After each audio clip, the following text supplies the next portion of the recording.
Hello and welcome to this edition of Crossover. I'm Ji Xiaojun. Hello from Beijing. I'm Louisa Lee. And there is one thing I can promise you and also promise you that this is going to be a fun episode. Indeed. So when did you come back to live and work in China? You know, I've been here for 2 years, so Yes? I haven't been able to see like the immeasurable impact of economic reform.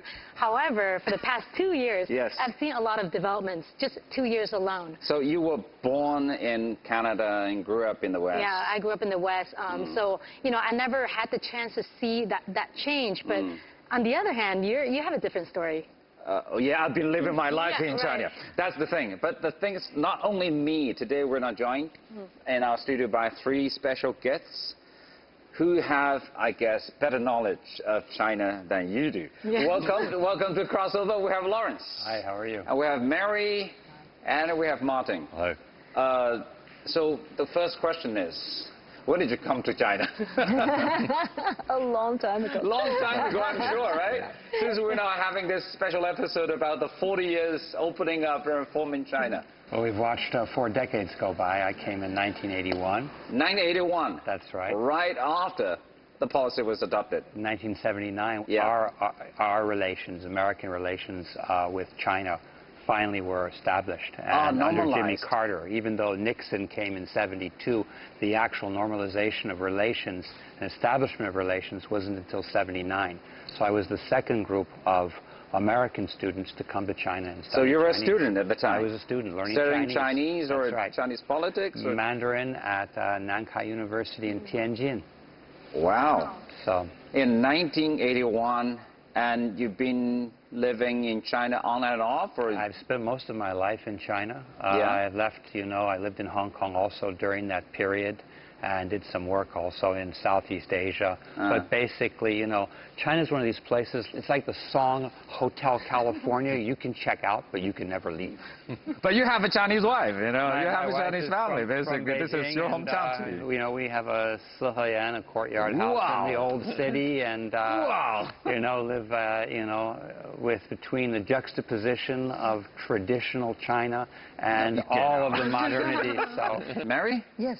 You're Chinese, and you were born in... My family is from China. Both my parents are from Henan, China. All right. And Central I was not China. born in China. I was born overseas, and I'm American. Yeah. And I first came to China in 1980. So this, Were you really? Yeah, exactly. But we were not, Just you know. beat you. So my parents, you know, had left the mainland, and we grew up overseas. So I had never been to China before. Before 1980. Before 1980, and it was until that the U.S. had normalized relations and you could get a tourist visa. Yeah. I came back with my mother, my father, my brother. We visited China, and you know, it was completely different and so mind-boggling at that time. Which town did you visit? We flew into Hong Kong, then we went into Guangzhou, and then from Guangzhou we took a train for 47 hours to Henan, to Zhengzhou. Huh? Yeah. And when the train tracks ran out, we had to baoche, we had to hire a car that we were on for about 9 hours until it got to our little ancestral family village.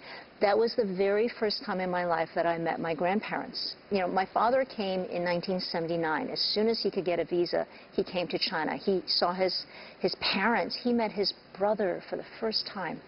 He had a brother he had never met before. He met his brother for the first time in 1979. And then he brought, you know, my mom, my brother and I, we came the following year. I then, you know, visited China on a regular basis, then moved to China in 1991, where I've been living, you know, since then. So more than half of my life has now been in China. Wow. Yeah. Putting. Even earlier, in fact. I first came in... You beat both of them. Beat both of them. Came in 1975. At that time, I was working in the University of Cambridge and doing research, and I came on a study tour. That's after China and UK had the diplomatic relations, Oh, yes, right? yeah, it was after that. And interestingly, I'd been to Africa the previous year, and, well, like Africa, China was poor then, no question. What was different, I found, was that China was much more organized. On the one hand, there were pockets of more advanced industry, partly just because China's bigger, but more generally, things like public health were much better organized. Right. So if you ate food anywhere, it's likely to be pretty safe. In Africa, almost the opposite. You need to be really careful. So even at that stage, you could see while China was poor, there was a level of organization. It didn't mean that everything was planned. In theory, it was a planned economy. Not everything was planned. And there's a lot of, actually, what people would now call entrepreneurship in the local government. In 1975? Yeah, setting up little local industries, things like that, in the people's, what were then called the people's communes. On a small scale, that was allowed, actually, tolerated by the time. Yeah. So that's like nearly 40 years ago. I wasn't even born yet, so I can't really relate to it because I've never been through that change, like I mentioned earlier. So here's the chance for you. If you want to know more about that period of China's history, ask your questions now. What was it like for you when you first came to China? You say you've been to Africa and you came to China. What was the first impression of China? Well, the first impression almost was remote in a sense, because if you went from Hong Kong, you used to get a slow train up to the border, then you'd walk across a little bridge, and then you go across the bridge, and then actually you went to the station. Now that's, well, there's huge trains going all the way through, very, very busy station. Then it was almost empty. It's almost like entering a different world. Like entering a different world. So you had to walk across the border? You walk across the border. Customs, yeah. Then the customs, it was done very leisurely over lunch. And you had to fill out forms like how many cameras did you have. But as a foreigner, was it difficult to travel within China? Same also for Chinese people at that time. Yeah. So I came next to China and was studying Chinese here in 1981. So I wanted to go, that was I think the time you came, and I went to Tianjin where you were. But to do that... You met each other at the time. We didn't meet each other. But what was the kind of expectation you had at the time about the country you were about to enter to see? Expectation, I think, a lot of political slogans, and that was certainly true. And so therefore what I was doing when I was looking at things, I was trying to get beneath just slogans to say what's really going on. You read Chinese at the time? No, I didn't, no. So that, again, I'd love to have known my Chinese then. But no, I didn't, so everything through interpreters. Then I came back and learned Chinese then. Lawrence? I remember getting off the plane in Beijing airport. The staff threw the luggages. Nobody cared. Like what everyone is doing today at any airport in the world. It was really quite rough, and I remember coming out. They let you see that? Yeah. There was no hiding it. I remember we talk about Tianjin and transport. The bus picked us up at the airport, and the first thing we did was it took us into Beijing City, the school bus, and we went to the friendship store. What is the friendship store? It's still there. It's probably known today as where the very first Starbucks in Beijing was opened up in the 1990s. But really, in those days, it was the place where the foreign diplomats or students would go shopping, and it had foreign goods.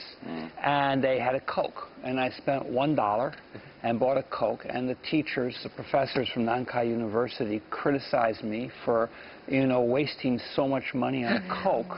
They couldn't believe that, because actually that $1 would have been probably a big chunk of their monthly salary. And they just thought that was just a horrific thing, and you foreign capitalists are, And then the transportation issue, I remember, I think the bus must have broken down half a dozen times on the way to Tianjin. The road was pretty much a dirt road. And I think the whole journey from Beijing to Tianjin, which is now a 30-minute train ride, took us about 6 hours. From the sound of it, it sounded quite miserable, but what made you stay? I mean, right? People, I mean, it was really, you could feel there was this energy in the wind, that there was this, kind of rebellious, almost entrepreneurship that was coming up everywhere. For you, Mary, you're Chinese, and it must be different for you. It is different. I listen to these fascinating stories of Martin and Lawrence, and I think of that, from my own narrative, from my own family perspective, it is quite different. One is that both these gentlemen are Caucasian. They are foreigner. When you look at them, they're foreigners. When you look at me, I'm a Chinese person. I'm ethnically Chinese. Both my parents are from Henan. My family is from the countryside. We're peasants. We're farmers. Both my grandmothers had bound feet. So what I have seen just with my own personal experience, and then coming to China first time in 1980 was just mind-blowing. I thought growing up in America with my family all around me, and with my maternal grandmother who lived with us, who I grew up with, I thought I was Chinese. I was like, oh, 我是中国人, I'm Chinese, right? I come here and I realize, oh my goodness, I am so different. And not only did I realize for the first time in my life that how different I was, it was also the reaction of the Chinese people. The questions that we were asked, the responses and the reactions of the villagers were just, I couldn't believe it. People surrounded us everywhere. You couldn't go anywhere without a little mob surrounding you. Yeah. You couldn't go to the toilet without people wanting to follow you into the bathroom to check you out and see what you were doing. Although you look the same, I thought I did, but obviously, what kind of questions did they ask? They asked me questions. It was kind of like, oh, you're from 美国, you're from America. Do they have a sun there? Do they have a moon there? No, I'm very serious. Does it rain there? I had a watch on. It was a Timex watch with the numbers, 1, 2, 3, 4. It's like, oh, you have 1, 2, 3, 4, 5, 6. We have 1, 2, 3, 4, 5, 6. For me, I was like, okay. It's like we were coming from another planet. This is also eye-opening to me. I mean, we living in China for all our lives, we wouldn't be able to be put in that position to have that kind of experiences. And sometimes we forget it's only 40 years ago, but it's almost like a new century, even centuries. So you had no idea what would happen in the coming years, say, in China, or you had some kind of instinct what might be happening in China soon, Martin. Yeah, I think what I saw then was there was a potential in China that people have already talked about. I also saw the start of, in education, which is my field, of students being sent from China. At that time I worked at Imperial College in London, and there were 10 Chinese students at most in the whole university. I knew one of them, and in fact connection with art, but more traditional. Her father was an art teacher in Sichuan. So one time I was in China, I visited and was able to take news because they didn't fly home every summer or for New Year. They were in UK for 3 or 4 years. Now there are 10 then. Today, the university where I work, the University of Nottingham in Ningbo, we sent 88 students last year to Imperial College. From one institution alone. And 23 from our business school. And so some of the university are saying, we have too many Chinese students. Yeah, and some of the Chinese students say when we come to a university in the West, it's like being in China because all the many of the classes are Chinese. So that's a transformation in terms of opening up in education. Wow, impressive. So again, very briefly before take the break, Mary, so were you expecting anything major to be happening in China? Yes, absolutely. You could feel it. Bicycles that broke down, you used to have to go to a state-owned shop to fix your bicycle. Then all of a sudden, some little old guy showed up with a can of oil and a little brush, and he was able to grease the bicycle chains, right, that were rusty from when it rained. People were looking for opportunities, so there was this demand all over. But, you needed to have that little spark. And once you saw those little sparks, whether it was the little vegetable sellers at night, the little old guy with his can of oil and a paintbrush, to oil the bicycle chains, that drastically improved the quality of life. For the break, you just sparked a Zen and the art of repairing bicycle stories. They say in Zen... You're obsessed with bicycle stories. If you remember, we bought the pigeon bike. Yeah, the figure. And the bikes, fell apart right away. And then the only way you could get it really repaired was to get these private bike shops that were just sparking up anywhere. Yeah. And I remember going to a shop and suddenly seeing this bike that looked like something you'd see in an installation art exhibit at the Guggenheim or something. It was just, everything was put together in this bike.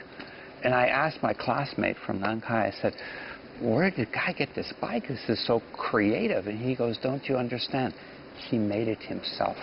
He took broken spare parts that he found and collected, and that man made that bike himself. And from that moment, it was like enlightenment. This country is going to go really big places, really far, and maybe get out of the blocks slow, but one day fast. Because that innovative talent you could see it right there, you know? Yeah. This country is a creative hotbed. Because the economy is opening up, but the minds of people are also opening up. That's true. Going from that bicycle to now, China is the world leader on artificial intelligence and robotics.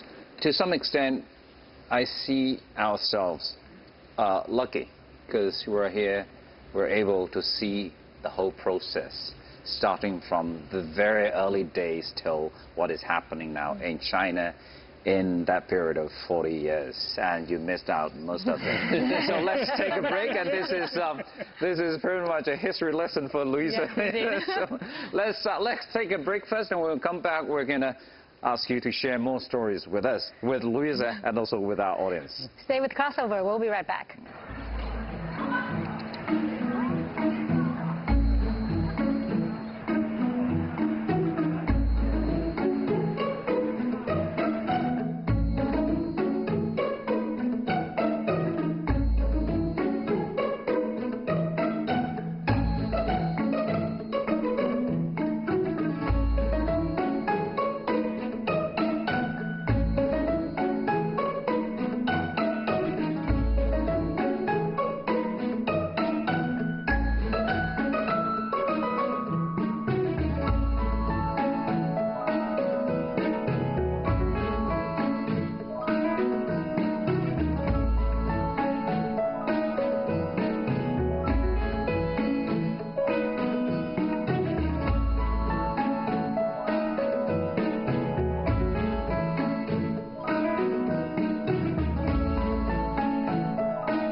Welcome back to the studio.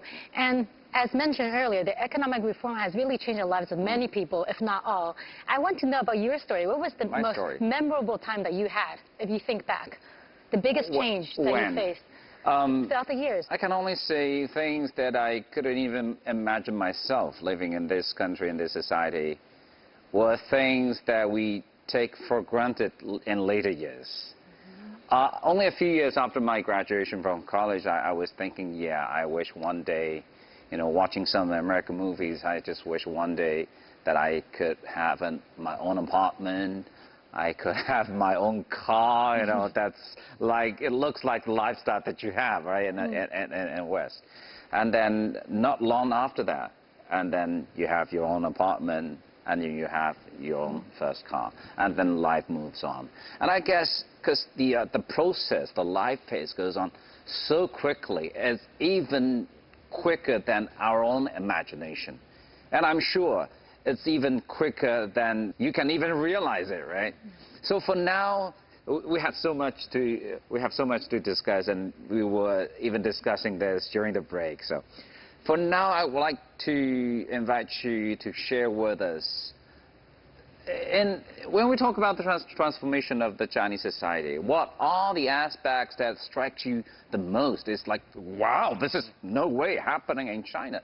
Are there any wow moments, say, Mary? You know, I want to talk about the currency. Currency. And I got two funds here. Yeah. Can I see it? Is this real? This is real. They're real. This is two fun. We can buy two cups of tea. Two cups of tea. Two bowls of tea. When we first came to China, I think Martin and Lawrence, you know, every foreigner, you had to use something called foreign exchange certificates, FEC. So China had a dual currency system, right? So you can't use RMB. Exactly. Right, yeah. You could not use renminbi.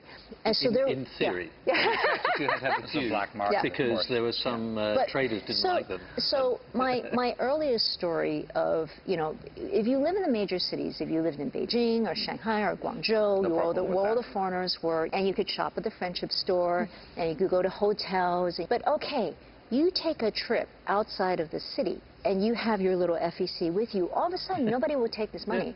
Right. I was living in Shanghai at that time. 1991, 1992, taking a car trip with 2 other friends who were foreigners. One was working at the embassy and the other one was a tourist, so he had FEC. Everybody had FEC. I had some renminbi. Okay? Because if you use Which you were not allowed. We're not allowed. but here's the thing. If you purchase things if you purchase things with FEC, you got change in renminbi. So after a time, so you can actually you had renminbi. You can also make some trades. But you had renminbi.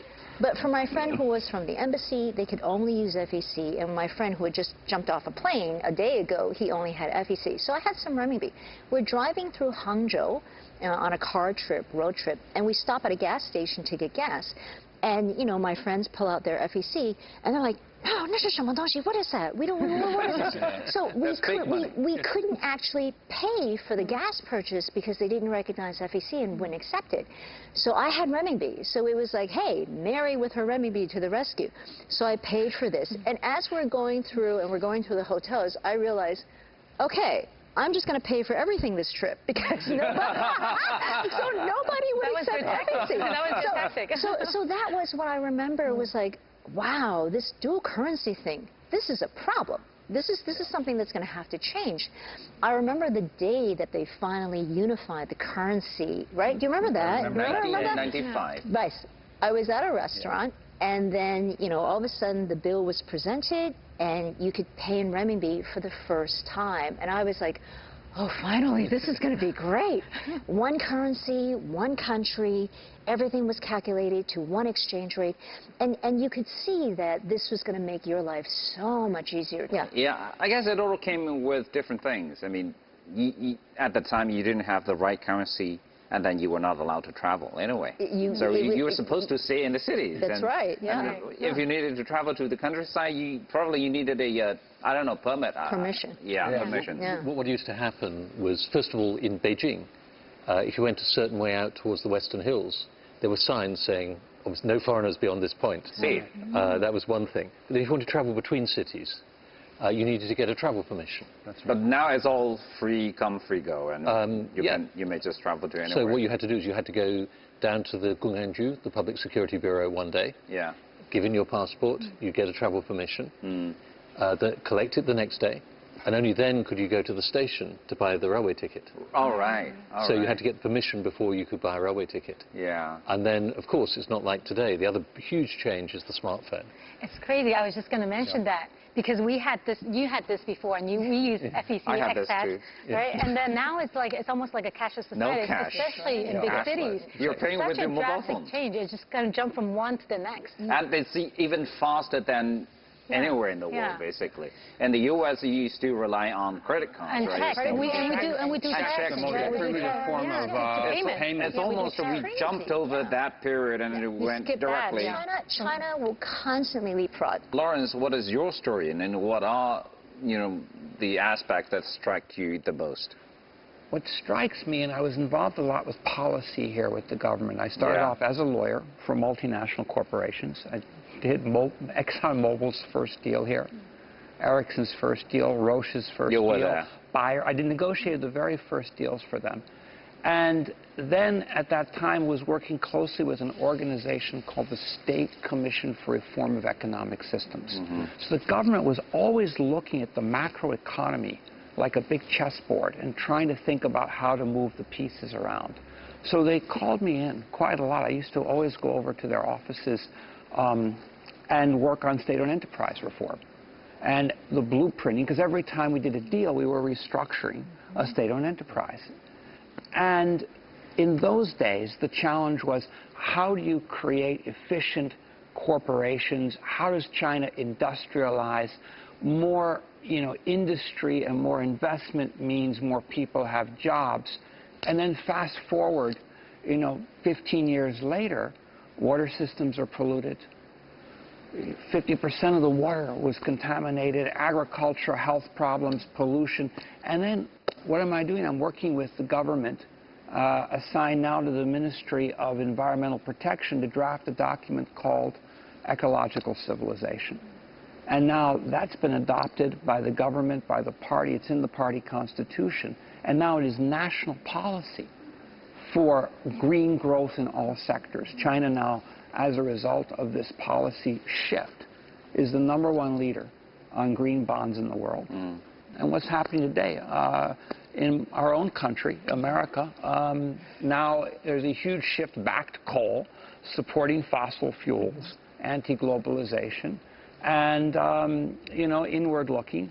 And here China's about to lead the world not only in green growth and the fight against climate change, but it's also the leader in globalizing renewable energy. It's the leader of solar panel systems being exported across the world. And this is just a huge shift. Yeah, it's almost like we switched our sides, swapped our positions. I think it's true, because I think China is now the champion of globalization in a way that the US was before. I mean, I find it interesting, you're talking about the transformations. One of the ones that I'm closely involved with is rail transport. Because we develop a lot of managers to become more global in outlook for Zhongche, the Chinese rail corporation. I went with them to the US. Today, they're setting up factories in the US to improve the US subway systems. Both of you took a train, right, to travel when you first came here? Yes, for 2 days. Well, for 2 days. Yes. And 6 hours between Beijing and Tianjin. Yeah. Second time I came here, it was 36 hours from Guangzhou to Beijing. So improvement. Improvement, yeah. I mean, if you take today, hours, say Ningbo to Shanghai. Ningbo to Shanghai today is under 2 hours. It was 5 hours.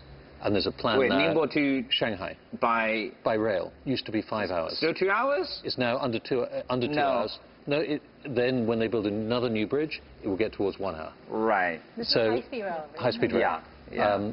China's high-speed rail company, CRC, now makes 60% of the world's high-speed trains. Yes. I mean, this is the fundamental modus operation of the government, is that it is constantly keeping barometers on the situation at the local level, at different levels, because of the cell structure of the government that goes right into the hutong, right into the neighborhood. And so while in the West there may be criticism saying, oh, your political system doesn't have one man, one vote, which is in our system overridden by the Electoral College anyways, the reality is the government's probably far more responsive than Western governments to people's needs. That's exactly what I want to talk about after the break. I want to invite you to talk about what makes all these changes, why the transformation in the past 40 years has been so dramatic and in many ways it's so effective. Let's talk about this, and let's take a break. You're watching Crossover. We'll be right back. And for more information about Crossover, make sure you follow us on Instagram and Facebook. We'll be right back.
Welcome back to the studio. And we've been talking about the economic reform. Yes. For the past 40 years, people's lives are getting better and better every day. And everyone is a witness to that. I'm sure Martin has some fascinating stories to tell. Again, going back to those early days, because I see you brought something. This is a coupon. Again, we talked about shopping before. Right. Is that the real thing? This is real. This is, as a foreigner, you went to the friendship stores, used the foreign exchange certificates. or if you use renminbi and shop locally for both things like rice, and this is for cotton. For cotton cloth, so to buy a shirt or something like that. Some domestic products or some imported ones? Domestic. What can you buy with that? Cotton. No, you could. No, this is a permit to buy. Okay. So you used to have a permit to buy. Then you'd pay the money. When you don't really have enough supply of certain goods, then you would have then you had that. So foreigners usually wouldn't be given them. They'd have to use the foreign exchange certificates. But if you're here as a student or working, you could get those from your work unit. This is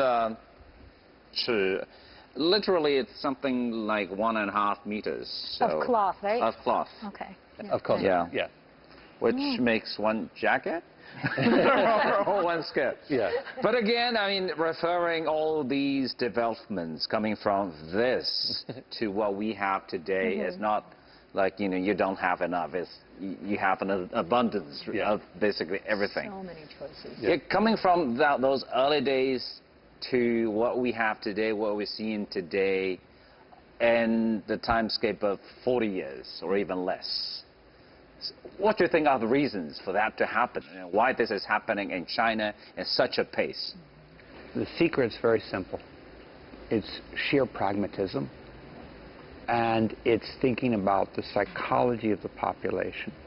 And that differs very much because on my visits to Washington, D.C., the think tanks there are focused on theory, on theories that are being formed in the universities and the Ivy League schools, and everything's a theoretical framework from which then they start to implement. And I don't think there's a theoretical framework here. It's really very much about pragmatically solving a problem, and if there's a new problem, you solve the next problem. And it's this incredible pragmatism that I think has been behind the changes, and also a determination not to follow any outside model, but to say, okay, a lot of interest in comparison. So when we've done reports for the government, we always have to compare. What were the policies for environment being done in Europe? What is being done in which country? You know, Britain leads on finance. Nordic countries might lead on, you know, renewable energy for homes. They want to compare, and they want to contrast, and they want to evaluate. But in the end of the day, what they do is based on local conditions and local psychology. How people will respond to those policies, because if your policies are theoretic, they may be very beautiful, but if you can't get the population to react, to respond, and to take the next steps, then those policies are useless. And I think this is where this, again, pragmatism comes in. The structural reforms that Lawrence, you know, talked about it, you know, for those of us who are here, you see it happen in real life. When I was first living and working in China, and my company, right, who sponsored me to come and live and work here in Beijing, you know, foreigners were only allowed to live in foreigner-designated housing. There was no free housing market, and all the housing were owned by these state-owned enterprises, and they were sort of, you know, given out by you know, designation and quota to their workers. I was living in an apartment at the China World, Guomao, China World Trade Center at that time. It was very expensive in 1992. The corporate apartment that my company rented was $3,200 US per month. That was a lifetime salary for many people at that time. But this is what happened because as business started to boom, as more and more multinationals were trying to come in, it created a severe shortage in housing. And all of a sudden, there was not enough designated housing where all the foreign nationals and all the reporters and all the embassies that were moving their diplomats in to live. So because of that shortage, you created this housing bubble. And when our lease came up for renewal in 1992, they told us the rent would go from $3,200 a month to $8,500 US a month. And this created a tremendous shock to all the multinationals that were here, because all of a sudden you found yourself having to reevaluate your China investment strategy and whether or not you could afford to be in China. What do you think, according to your experience and your perspective, are the biggest driving forces to facilitate all these changes and transformation? So that alone, I mean, I will tell you, being part of the international business community and being part of AmCham, all of us were extremely vocal with the Chinese government and said, this is impossible. It is impossible to continue to invest in China, to bring foreign talent into China, when the housing situation, you know, we can't put them in a tent in Tiananmen Square. You have to house your people. When I moved back to China, right, after I finished business school, I came back and I was working at McKinsey. We had to rent apartments. And to my delight and surprise, you now had private ownership. Okay, there were 70-year leases, right? 70-year leaseholds that private individuals could now buy. And then they were renting it out. And it was interesting that they love renting out to foreigners because you can get more money, okay? They were never there because we were on a plane and flying around on business travel all the time. We didn't cook with a wok with a lot of you-yan. Not in the Chinese way. We didn't cook in the Chinese style. Not oily. So the wear and tear on the apartments was less. And to my delight and surprise, I was able to rent a 2-bedroom, 2-bathroom, you know, older apartment in Sanlitun in 1992, 1993 for about 3,000 renminbi. Right. You know, to go from 8,500 US dollars to 3,000 renminbi, where you can rent a very nice, comfortable apartment, was like, once again, wow, this is great. And it all goes back to being extremely pragmatic. Necessity is the mother of invention. You see this necessity, okay, and then from these seeds of necessity and demand, you start to find creative outlets and ways to fix the issues in your life, in your immediate community. And these are the seeds of entrepreneurialism and the seeds of creativity. And this is what I think really jumpstarts this economy. I think there are still things today where that more action is needed. And I'll give you one example from the education side. China wants to attract international students, part of globalization. But at the moment, it's very difficult for new graduates to get jobs in China. There's a few pilot schemes and nothing more. So that's an area that needs to be addressed. If you want to attract students, as the US and other countries have shown, you need to be able to allow them to work for a few years afterwards. So that's something where certainly as a university in Nottingham and the local employers, we want to see that change. So that's the sort of thing. There are channels to do that. What do you think made the changes happen in the past 40 years? I think the first thing is that the government, in a sense, enabled the energy of lots of people. I think that's the biggest thing. And that's through a whole variety of things, whether it's setting up private businesses, allowing new private enterprises and so on. That then now poses a dilemma, which is in the old style state enterprises, how do they modernize and innovate? And I think they've got to change their management style. And they need to be perhaps less hierarchical, the big boss at the top. The same will be true actually in privately owned Chinese companies. There's some things there. And I think that's an area where people need to look, not just the hard factors of how do we get more technology, because China's doing really well in that, but also the soft ones about how do we get an innovative workforce where you engage people more. So I think that's, you know, the great thing has been engaging people, but to the next stage of innovating and improving, needs even more of that. Through those years, we all feel the changes over the time, and sometimes some monumental moments, basically, you know, during that whole process. We're not coming to the end of this discussion. I believe we can just carry on the conversation and on and on and on. But we're not coming to the conclusion part. So what do you think will happen, very briefly, in China, say, in the coming 40 years, Mary? Oh, my God. You know, the trajectory is very clear to me. I think China is going to take her global place as a leader. I mean, there's no doubt in my mind. You see it from every single industry, whether it's from, you know, healthcare innovation, you see it in high tech, you see it with mobile phone applications, you see it with, you know, clean energy, green energy, all of these trends that you see globally, which every single country on the planet needs. And what does it mean to you personally? For me, I'm excited because I have no intention of going anywhere. I'm going to be here, and I will continue to work very hard with the government, with the opinion leaders, to be able to really raise the bar, right, as we've been doing for the past decade, on humane animal welfare, on health care, on One Health. And I'm sure you'll be back here in Crossover more times in the future. I hope so. Thank you. Yeah. I think I'm optimistic, but not certain. I think the path is very positive. But I'd say China almost needs to be more confident than it has been in opening up and in further reform. I'd say that both economically, but also culturally, in terms of openness of information, that in turn will promote innovation. So I'd say there's China have great confidence because it's so strong, it has a strong culture, and it's strong internationally. So that would be my perspective. You'll be staying in China, or you'll be leaving soon? I'm not leaving soon. I'm intending to stay where I am at the University of Nottingham for a good few years. Yeah. And I mean, there we really are seeking to help develop China. We've got a new institute we call New Structural Economics, that's looking exactly these things like economic development paths and so on, and another institute on inclusive finance. And we're looking there at how do we make sure that people don't get left out of China's development and healthcare. So there's lots of initiatives we're doing. Yeah. I want to be part of those. A lot you can do. Yeah. And what's your future plan, Lawrence? I'll make a bold prediction. I know the Belt and Road has been maybe over-talked, but if we think of the new Silk Road or the new Cyber Silk Road,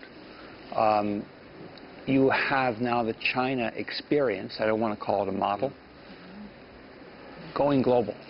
And the integration of high-speed rail networks, transport networks, shipping. China already has, in many ways, domestic overcapacity. So that fixed asset infrastructure investment is going out, but it's a different kind of investment. It's going to be smart, green, and blue. So China will not just be leading in a globalization, or who should we say, global integration of systems of communication, transport, which will also involve finance, mobile phone finance. Now, Lawrence, do you still get invited to sit next to your state leaders now for consultations? Yeah. I'm still involved in consultations on a host of issues, and particularly environmental issues and integration of the countries of the new Silk Road. So we best just trust what he says. Yeah.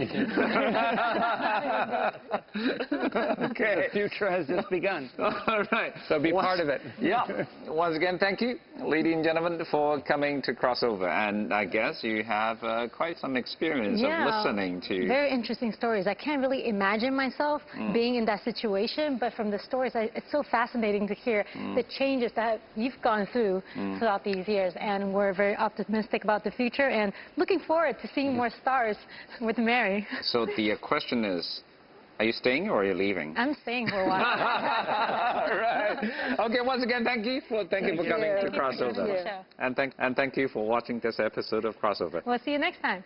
Bye. That was good.